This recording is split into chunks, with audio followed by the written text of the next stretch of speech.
Everybody, and welcome to this week's episode of Enter Gremlin. I have a very special episode for you this week. This is our very first episode of Ask the Expert, and today I am joined by Nick Woods of Claysmith Cams.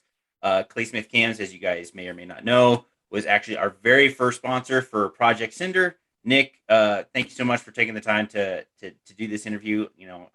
There's a lot of stuff that I want to talk about, and I'm really looking forward to it. So, first of all, thank you guys for sponsoring this build. It means a lot to us. But to start things off, why don't you just tell us a little bit about yourself, and then also a little bit about Claysmith Cams. Well, I appreciate you having me here today. Claysmith Cams is a 91-year-old cam company. It's probably the oldest performance cam company in the industry. I'm the third generation here. My grandfather bought it from the original owner, Clay Smith. Well, actually, his widow, Clay Smith, the founder of the company. He passed away in the mid 50s through a racing accident. And, he had a lot of innovative ideas and pioneering the modern day performance camshaft. And he was a renowned Indianapolis 500 crew chief, and was on the way to really be a successful entrepreneur in the camshaft industry. Unfortunately, his life was taken, like I said, in the mid 50s. But kind of fast forward to my grandfather getting involved. He was just a drag racing enthusiast that had a normal job, kind of like all of us, and was a Clay Smith fan. Being that they had so much interest in the racing that he liked to be involved with. And it kind of started out like he was waiting so long to get his cam. He started coming in, being that he was local to the shop, and kind of got to hanging around. And they were having issues because he had passed away and everything. And long story short, he became a partner with Clay Smith's widow, and shortly after that, he partnered with another gentleman. And by the 70s, late 70s, he ended up taking full control of the company and has virtually owned it since then. And oh, here we go. Apologize for the phones. We are closed today, but nobody's going to be able to answer that. So That's all right. We are going to have to work through the phone ringing. But anyway, so he has been here and is still coming in daily to oversee the operations of the camshaft business. And my mom and my sister and my grandmother and the rest of the family is still heavily involved in the day-to-days of what we do here, which is mostly camshafts. And we have a machine shop next door that does a lot of the automotive machining on the blocks and the cylinder heads and connecting rods and such. And we have a big apparel line for our logo that you can see in the back of your video there, the woodpecker. And so that's a very successful hot rod logo that we send all over the world to our fans and people that like to wear it. And so it's a little bit on that logo. It's my understanding that it's somewhat of an homage to Clay Smith himself. Yeah. So Clay Smith, if you can kind of find some older pictures of them, they're going to be in black and white. But if you could find a color one, you would see that he's got red hair and that he smoked a cigar. And that was a cartoon image of himself that somebody that was close to him drew, and that became his signature thing that he put on the cars that he worked on, or maybe ground custom cams for. So the logo wasn't really much other than just kind of the mascot of the business until my mom came into the picture, and she really brought it to where it is today with the help of of course my sister now. But when my grandparents bought it, they were giving the shirts away, like everybody else would. When they would buy a cam, you'd give stickers, and if a guy begged you enough, you gave him a shirt and everything. And that's how the it started. But my mom really made it where it became a business. So we have to credit her for that for sure. So, let's talk a little bit more about, kind of the modern day iteration of Claysmith cams. It Sure. sounds like, in a sense, it's still very much like it was back when it was started. You guys had Yeah. just managed to grow and Yeah. innovate and branch out a little bit. Like I know you do junior dragster motors, Yeah. um, and you're heavily involved in the junior dragster scene. So let's talk a little bit more about those kinds of things. Well, so yeah, the camshaft touch that you'll get from Clay Smith is basically a one-on-one interaction of an interview process, and then we kind of put our experience and our knowledge together and recommend a custom cam for your application. And that's the basis of the business, and it's been like that my whole life, and I believe that's how it's been since day one. We've never been really one to shelf a cam. Now there are popular combinations that you do get into a rhythm of guys kind of doing the same thing, so you can get in front of it a little bit. But most generally, everything that we send to everybody is specifically for their application. And we even go as far as I'm sure you'll be able to show it, but we even put their name on their cam. I mean, it's their cam when they get it. It's got their name on it. I And may or may not have a camshaft next to you ready to show in a few minutes. yeah, well, I mean, that's just a little finer detail that we're adding to the process. And the cam quality is pretty good. We try to do our best that we can do on every one. We check it thoroughly. On the flat tappets and the hydraulic flat tappets, for all the engine makes. We do some processes that our competitors skip, and I believe it does make a difference for the longevity and the performance factor on the engine. So we're continuing to do that, and then on the more performance side, on the hydraulic roller and the solid roller profiles, we probably aren't the guy that is going to grind you a cam for your pro stock engine, but we can definitely supply you with a good quality lobe design that's not going to tear up your valve train, and will be a really good performing cam.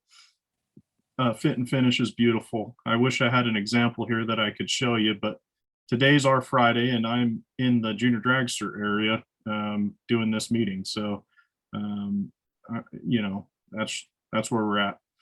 But pretty happy about how the direction of the business is going. We are still grinding the cams on index manual machines. Hopefully in the future, when the pricing comes down a tickle on those CNC grinders, we'll be implementing those. It's just for the type of variation of the grinds that we do. A production machine is not very flexible, for 1 degree of lobe center, or one cam one way.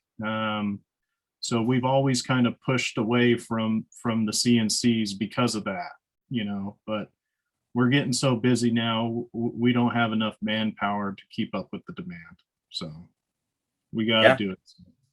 I mean, being busy, I suppose, is never a bad thing. Yeah. Yeah. Very fortunate to have the work. Yeah. But tell you what, for some of the listeners who maybe are not as familiar with the basics of a camshaft, let's just talk a little bit about the basics of a camshaft and some of the different parameters that go in there. I mean, you come from a racing and a manufacturing background. I come from an engineering background. Not everyone comes from those backgrounds, so they're maybe not going to have as much Sure. knowledge on that. And then let's talk about the importance of the camshaft with respect to performance, and then we can talk specifically about the one that we're going to be using for Project Cinder. Yeah. So, I mean, the basically the one thing most generally the public needs to be aware of when they're going and looking at camshafts to buy from other companies is, you really got to trust the company you're buying it from, that the quality and the design is going to fit the application, because there are cams that we can make, or anybody could make, that will last and will run good.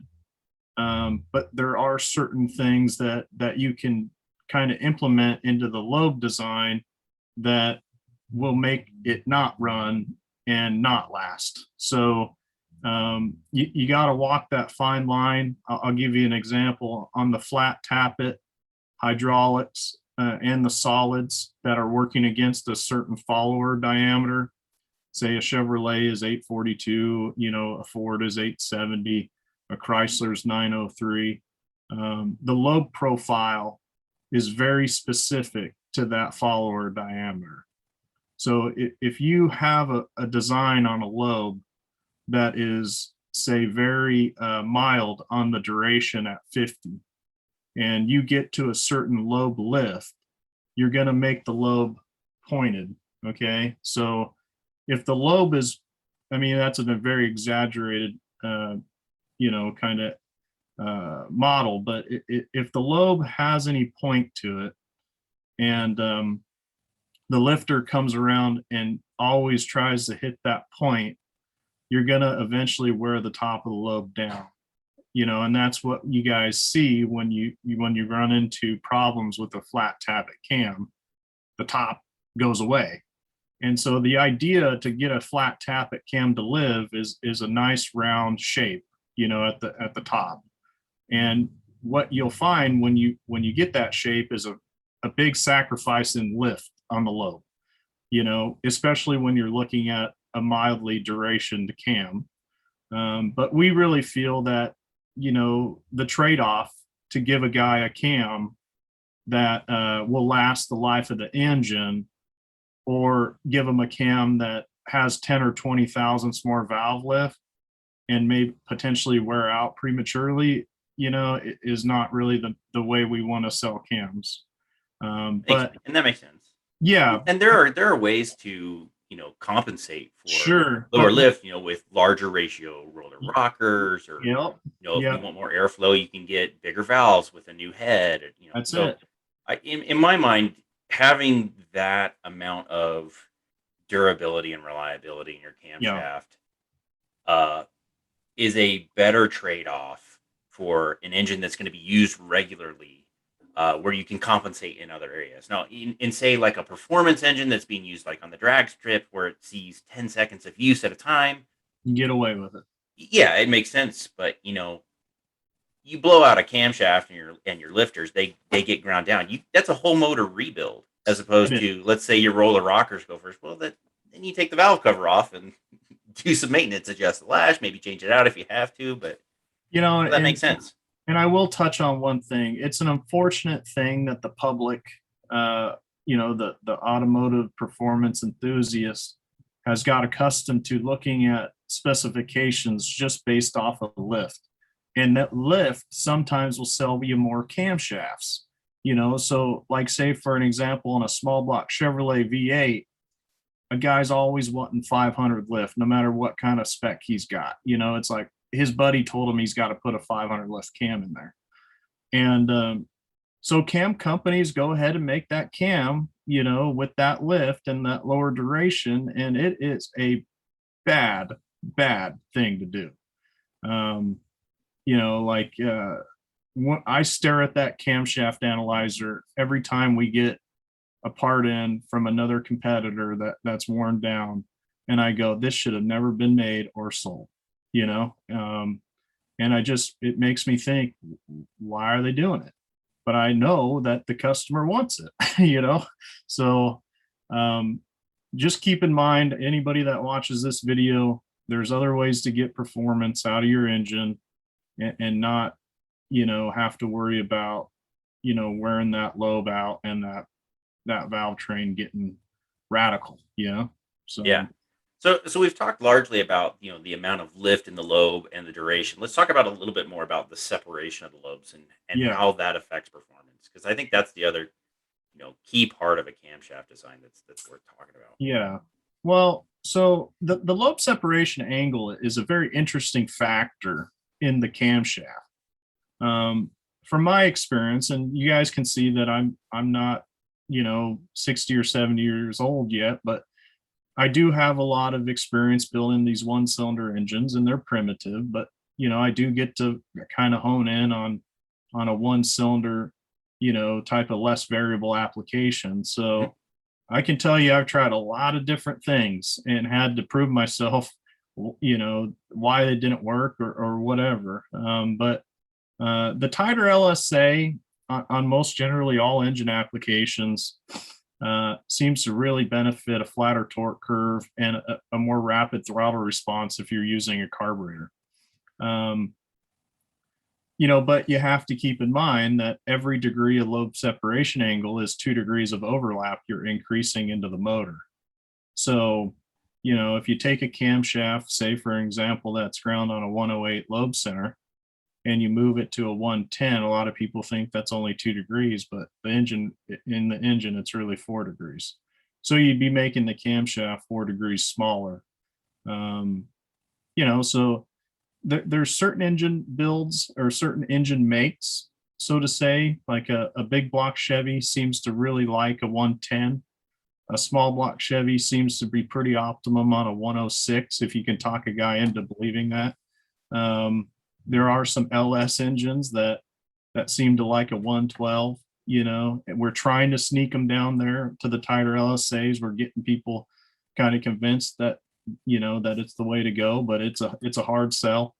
The small block Fords, so it's like every engine, even your inline, they all have their own little things that they like based off the design of the cylinder head and the exhaust and the intakes that are available and things like that. So, yeah.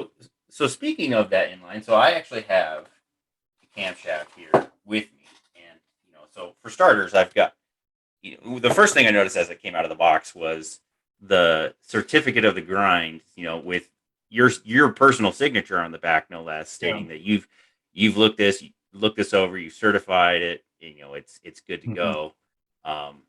But then it has the parameters, Yeah. and this is probably going to appear backwards to whoever's watching this, but it has the parameters for the grind in there too. And then pulling this guy up here. So let's talk a little bit more about this guy. So, and first, something I want to talk about too is this black coating on here. I called you up and I thought this was an e coat just for rust prevention, and then found out from you that it's actually parkerization. I did some research into parkerization since the last time we talked, and the process of that. So, it, you being the person who actually applies this, if you want to talk about the parkerization process, feel free. Otherwise, I can throw in my own little 2 bits that I learned in the last few days. Well, it's like I said to you on the phone, it is a process that is done to every cast iron camshaft, whether it's for an inline Ford or a small block Chevy, big block Chevy, Oldsmobile, anything, Chrysler. Any cast cam that you buy from any manufacturer is going to have that process done to it. And it's unfortunate that we have to do it because for our company, we do a lot of detail work to our flat tappets before they get put in that tank to turn it black. So the end user doesn't really get to see the hard work that we put in after the grinding process, which is, deburring the sides of the lobe so the lifter doesn't catch on a rough edge, or doing a lot of work to in between the lobes so we don't get any casting in your engine. Even a little bit of detail work to that gear so everything meshes up and it's not going to cut you when you go and put it in and everything. So, the to us, I wish we didn't have to do it, but it's an industry standard and it's a process that you use like an anodizing process. If you were to kind of compare it to anything, it's a dunk tank. And what it actually does is the camshaft goes in there polished. I mean, you can't find any flaws in the lobes or anything. And when it comes out of there, it looks like almost a disaster went off in that lobe. I mean, it puts little black spots on it and everything. And it's actually an acid etching process that makes little spots in the lobe to potentially hold oil on the lobe, so you don't ever not have a nice, a layer of oil in between the lobe and the lifter. So you don't prematurely wear the cam lobe down from no lubrication.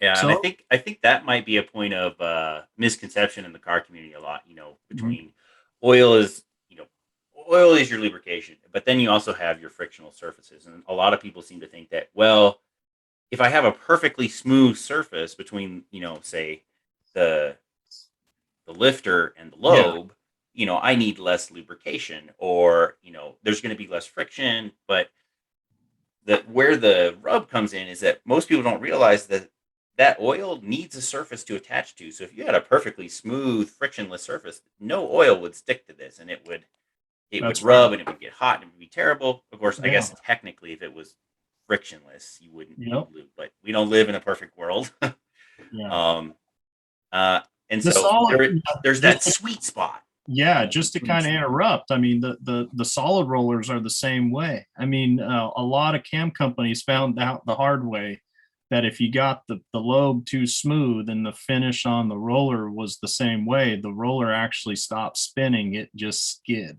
And if a roller skids on a lobe, it tracks, okay? It's got to roll.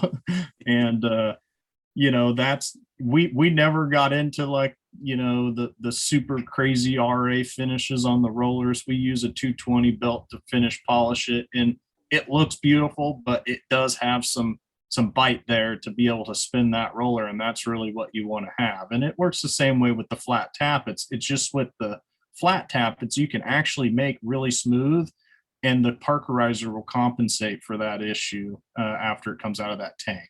So but yeah, you got to have the layer of oil in between the lifter and the lobe. And on the flat tappet side, on all the engines that are still using the flat lifters, the lifter also has to rotate.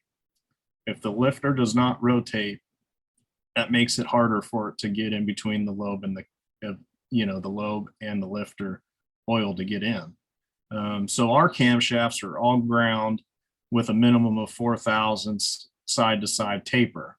hmm And most manufacturers still use the OEM specifications on the lobe taper, which is only 1 to 2 thousandths. So we use double the amount of taper to really try to get a good rotation of spin on those flat tappet lifters, Yeah, and that's and and across the board.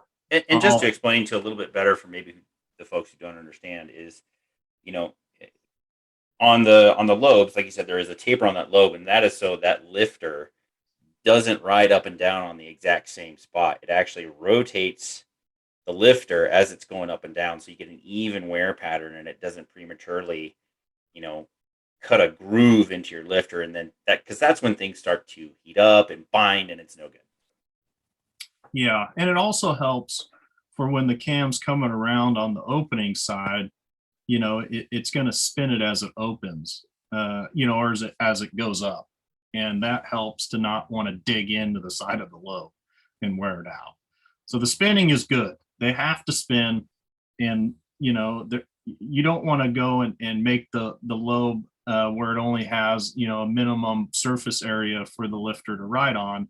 But we have found throughout the years that you can get away with 4 thousandths or so, and not have to worry about any issues coming from it. So, yeah.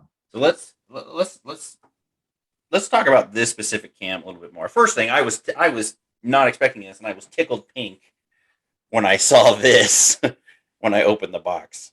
Yeah. Custom ground for engine Gremlin, and then it has the grind number on there, and Yeah.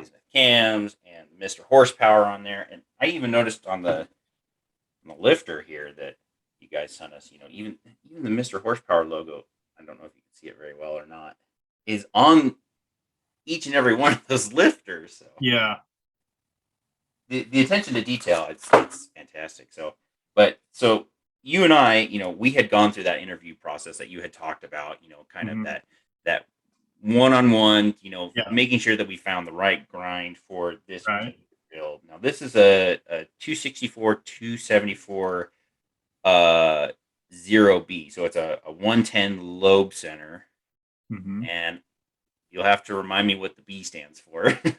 Well, B is a distinguished number that we use for, billet. The Ah, can a new core, so it's a B stands for billet on our end. So that's all it is. Mhm. gotcha. So, oops, my bad there. So, when we were talking about what kind of grind we wanted for this particular camshaft, this is planning to be a street driven motor. Granted, it is a substantial upgrade from the OEM specifications of this inline six, but Yeah, uh, typically it's going to live its life mostly in the 2 to 3,000 RPM range, correct. but with some sportiness built into it. Yeah. Um, so I'll let you do the talking on the specifics of this particular cam instead of me.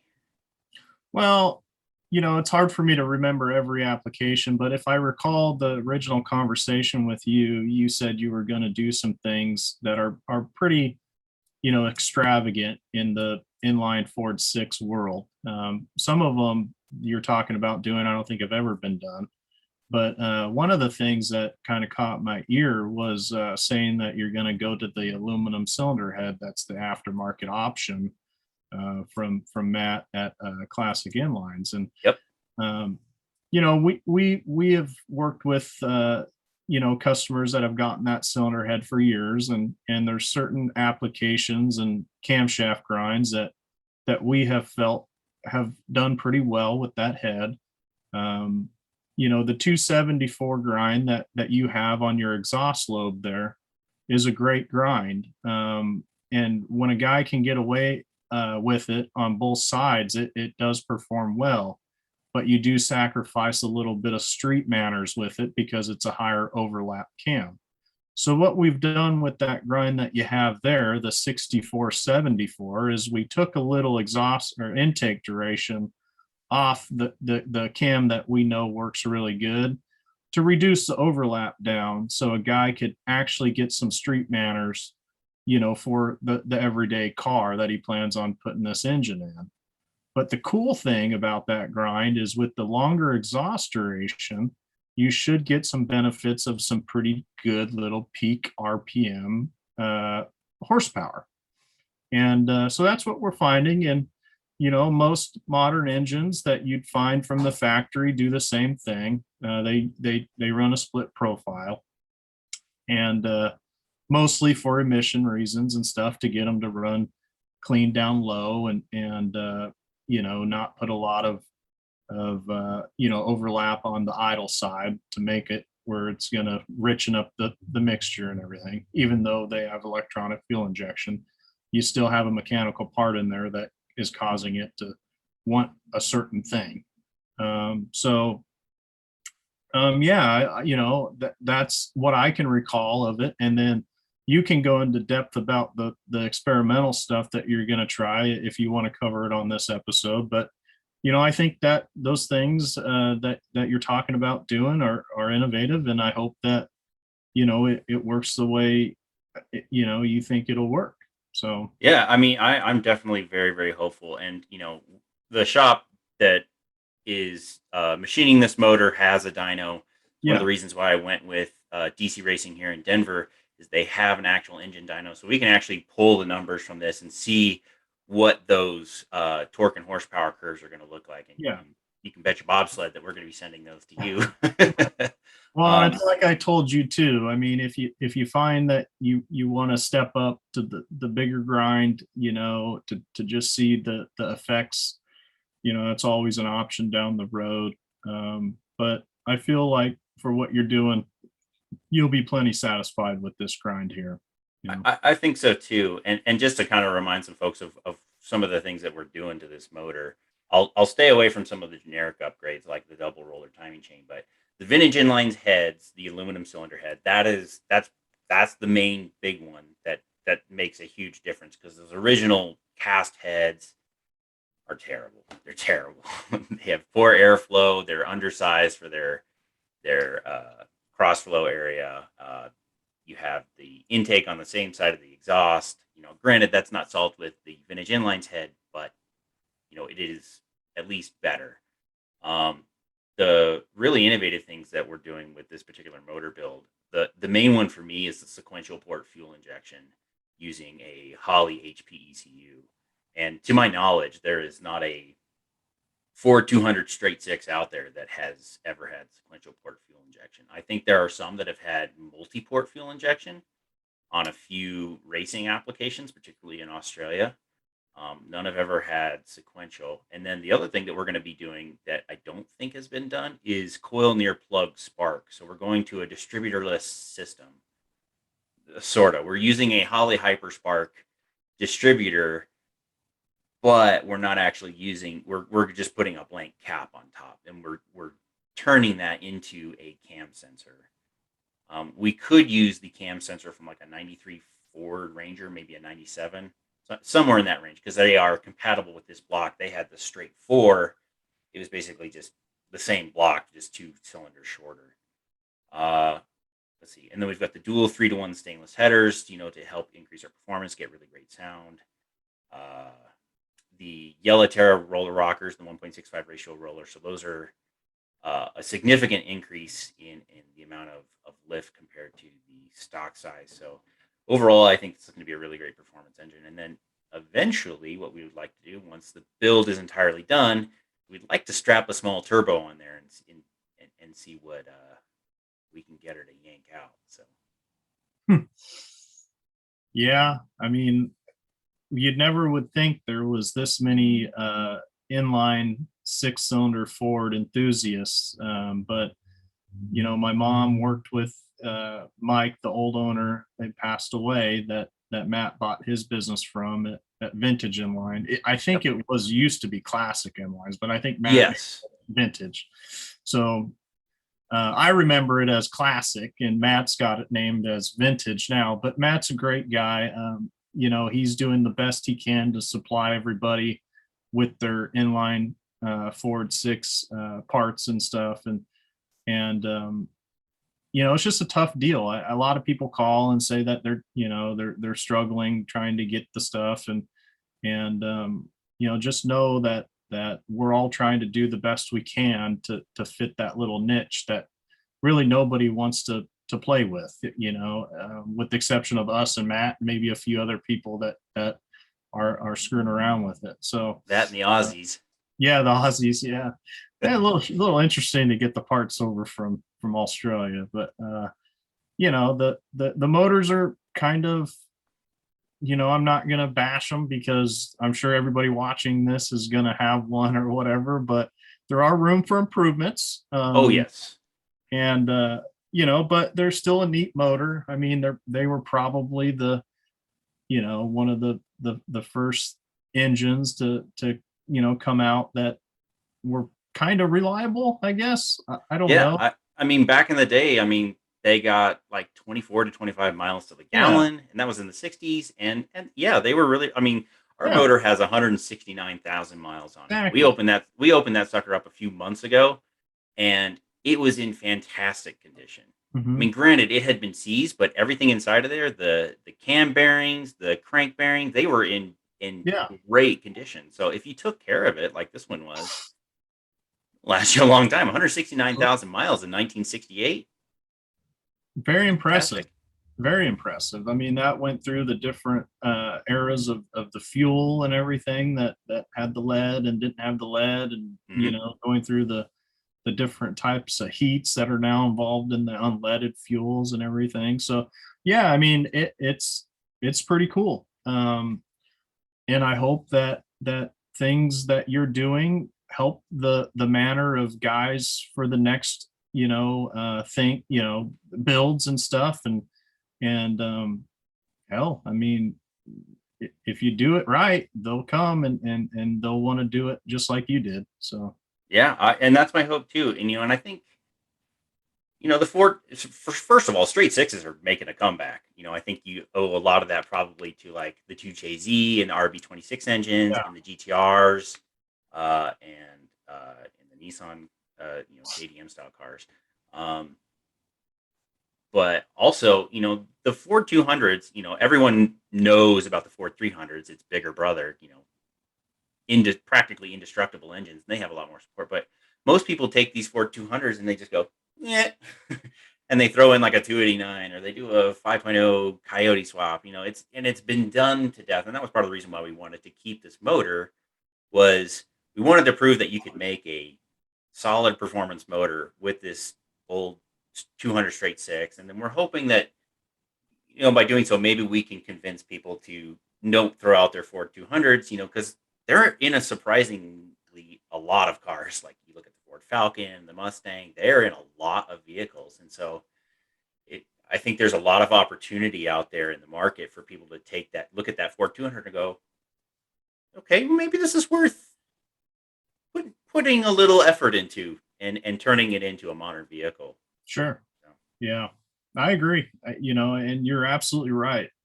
They came in all kinds of stuff. Oh, yeah. I got guys that call me. Even my sister has one in her classic car that she has. She has a 63 Comet that has a 170 in it. And, the predecessor of the 200. Yeah. And, all the way back from era before that, with the 144s going in, as a saw lifter, all the way up to, like you say, the 300s at the end there. So, it probably, I don't know exactly the year, but it had to have been the late 50s all the way up to almost the 80s, I think. It actually went into the early 90s for the 300. Oh, wow. Yeah. Yeah, they ran a long time. Yeah. So there's probably production numbers in the millions or whatever it is. And, they're all over the place. And you're right. I hope that with the help of you and the build and everything, that it becomes a thing for people to not throw away, to actually go into depth and detail and make it a more modern, rebuilt, running good engine. Yeah. Anytime you have a lot of heat going right into the intake, deflecting from the header up to the carburetor, or in your case, the throttle body or whatever. It's not good. And I have found that out the hard way with the one-cylinder engines. When I first started doing these one-cylinder junior dragster motors, I built a dyno out of an old restroom here at the shop.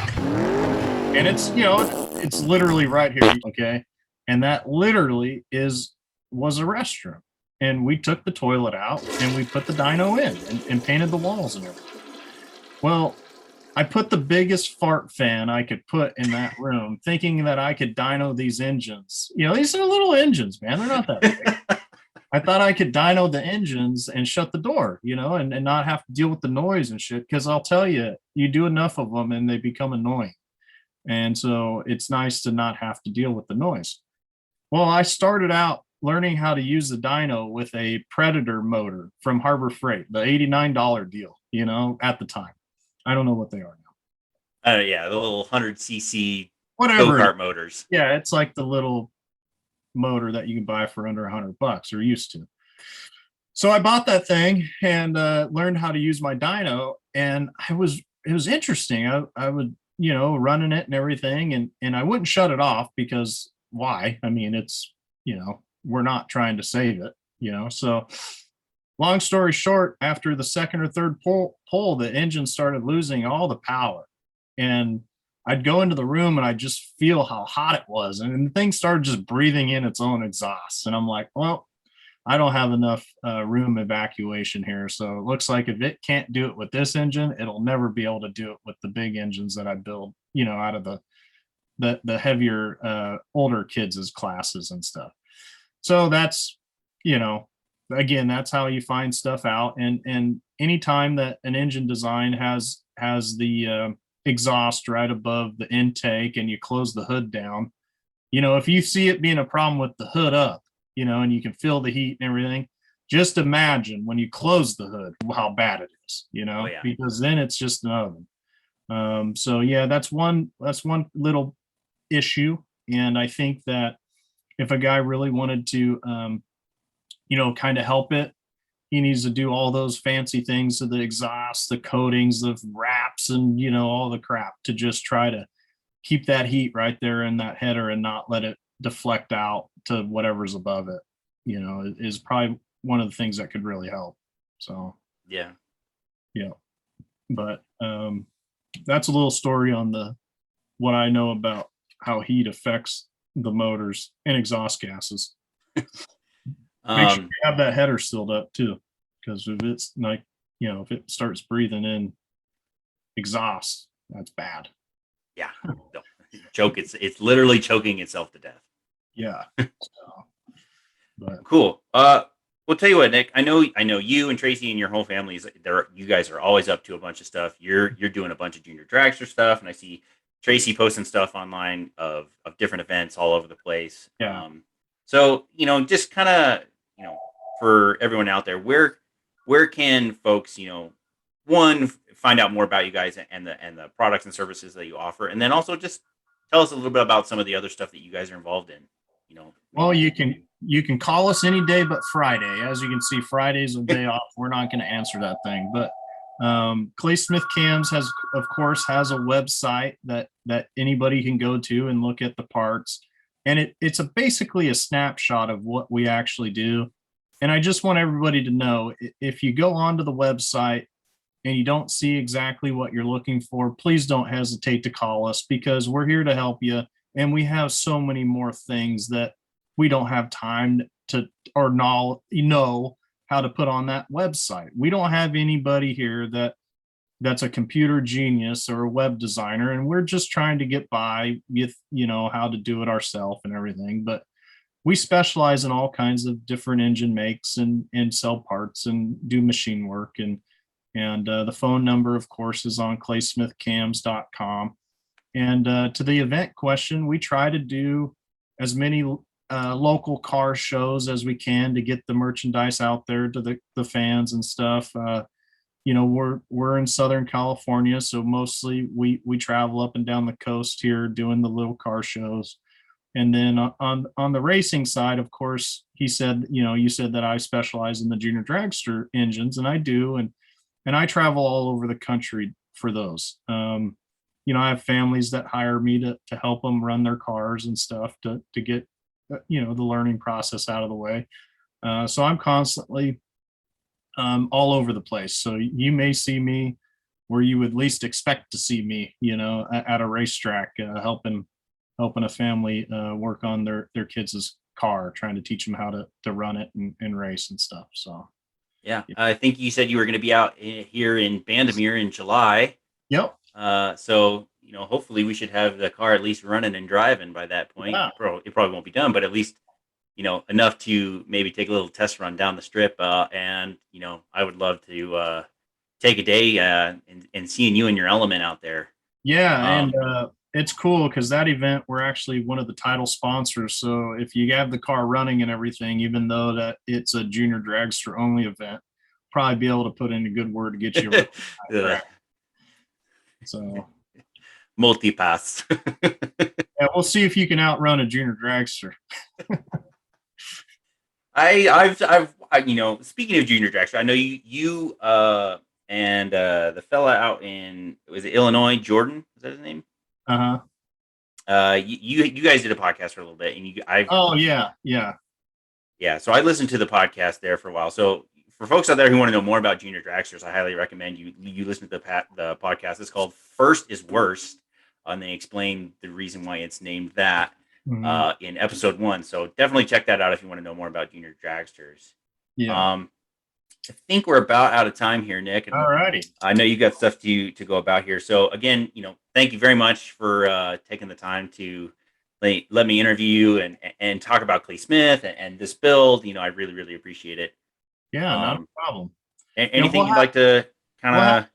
We'll have to do another one. So maybe the next one we do later down the road will be a more quicker example of what guys may want to look for camshafts for the inline Ford 6s. And we get a lot of the same question, and maybe good YouTubes that guys can go and research will help them do their homework before they, go and, look for their parts. I'll tell you one of the biggest ones before we sign off that I get is the lifters.